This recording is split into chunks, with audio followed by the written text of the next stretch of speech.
What's up, everybody? Welcome back. Hope everybody's having a great day or night whenever you're watching this. I know Golden State Warriors fans are lit as can be right now. They're champions. They earned it. They deserved to win this title. They played their tails off. I just wanted to give a lot of love to them for a great season, a great playoffs, and an even better finals because so many guys on this team stepped up at different points. And Steph Curry was a madman in the finals, just a madman. Finals MVP. We can finally put that all to bed. Thank God. He's a top 2 point guard ever, and there's a legit argument that you can put him at number one. A fourth ring, Finals MVP. He's got a couple MVPs as it is. He's a unanimous MVP. Like it's all there. It's all there for him on his resume. I think 4 rings, that says enough. And he's been the best player on 2 of them, and arguably all 4. But I'm not going to get into the Kevin Durant thing. Steph Curry deserves some love. That man was hitting threes, getting to the free throw line, getting to the rim, blowing by everybody, destroying Marcus Smart off the bounce. It was all there. He had 1 down game out of 6 and was a MVP in the other 5. I love it. Great bounce back year for him. The revenge tour was in full effect. And after last season, the way they didn't make the playoffs and stuff, they're healthy now, and this is what happens. They win the title, and it was deserved. Steph Curry, you were first to give love to. Secondly, Andrew Wiggins. It was the second best player on the team in the entire series. He was the best defender on the team, in my opinion. That was probably the best defense I've ever seen on Jason Tatum, and Jason Tatum would probably agree because he looked flustered out there, and that is my favorite player in the league. But it was just Andrew Wiggins was playing lockdown. Then he had a 17 rebound game, 20 plus points in a couple different games, hitting threes, getting to the mid-range. He stifled some runs here and there. Like if Boston would go on like a 7-0 run, he'd hit a 2 or a 3, kind of calm it back down again. Those are big plays from, a guy that really, really found his role and stepped up and became a star in his role. He is by all means not the second best player on this team in general, but for this series, he was the second best player.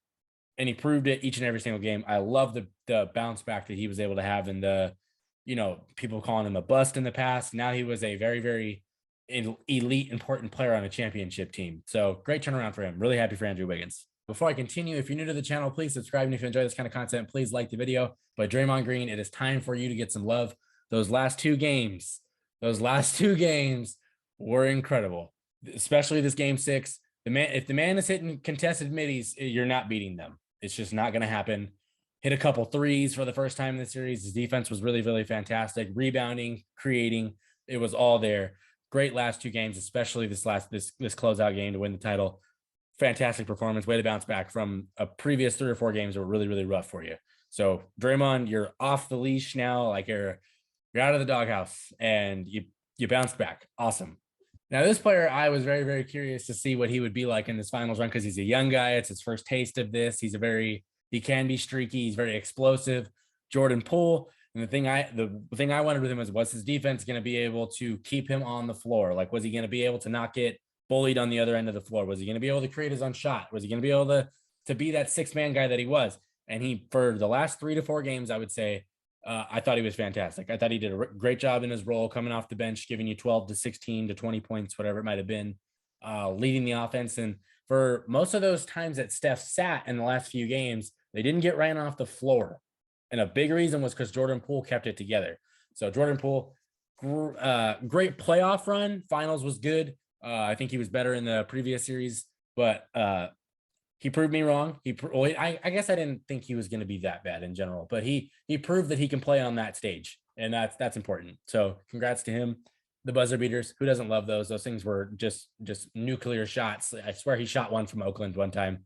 Now, these last 2 guys that I want to give credit to here are like the unsung heroes of this team because a lot of what they do doesn't show up in the box score, and it's Kevon, Looney, and Gary Payton II. Okay, I'm going to start with Kevon because Kevon Looney was a elite player for what his role is. He was elite at what he was doing for pretty much the entire playoff run. The rebounding was crazy good. Memphis found that out the hard way.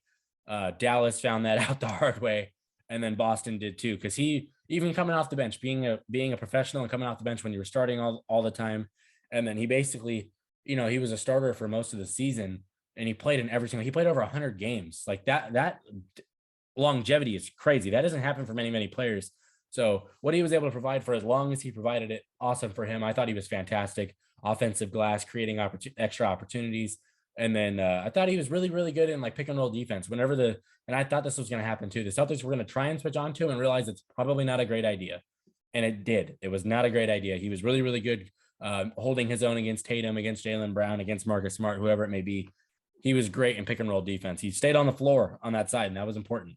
Gary Payton II, his defense is elite for a guard. For a guard, he on a floor with Marcus Smart on it, and Marcus Smart's a fantastic defender.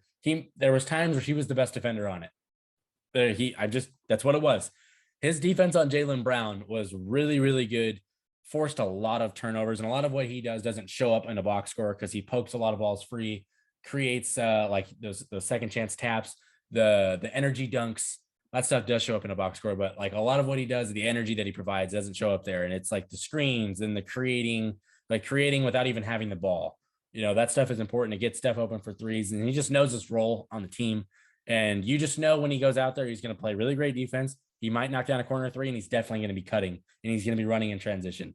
So he was very, very good. Very, very good in this finals.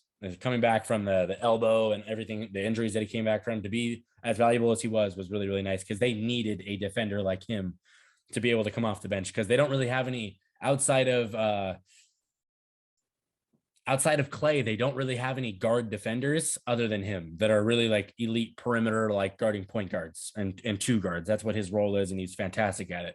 I thought their team defense was exceptional basically the entire finals. I thought it was amazing. They held Boston under 100 a couple times.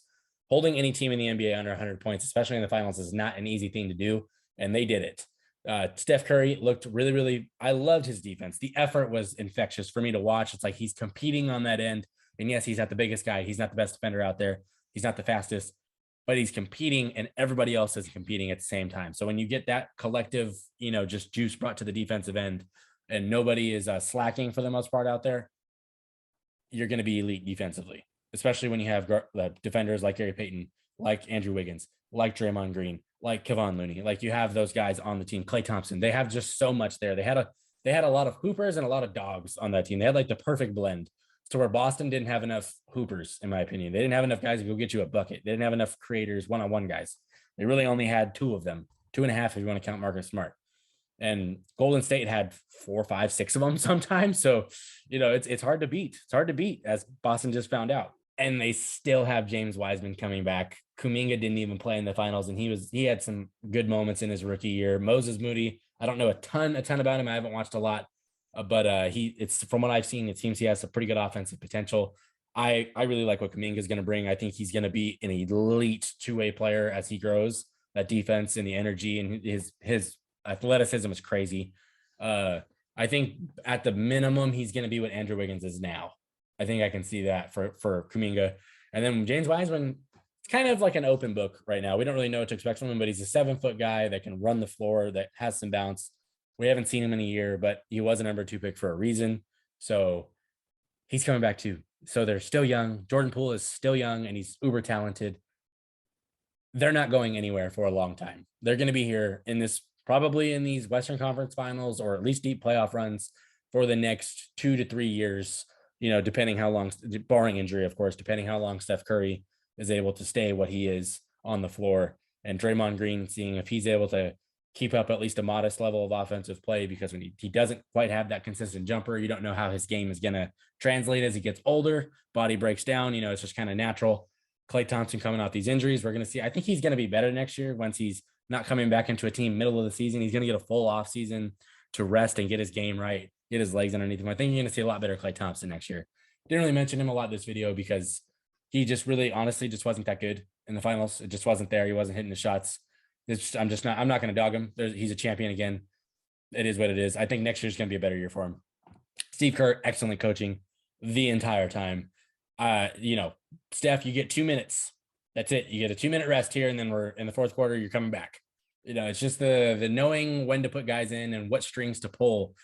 Elite coaching matters, because I feel like coaching, I thought he was a better coach than Ime Udoka was for the Celtics. I thought Steve Kerr did better with what he had, and he deserves credit too. So anyway, If you are new to the channel, please subscribe. And if you enjoy this kind of content, please like the video. But shout out to the Golden State Warriors. Congrats on Steph Curry's 4th and most deserved ring. This was probably the most impressive, in my opinion, of all of his rings. This was the most impressive. And you can definitely make the argument that he's the greatest point guard of all time now. I'm not going to dive into that argument, but it's definitely, you can create it. Anyway, I'm done here. Peace.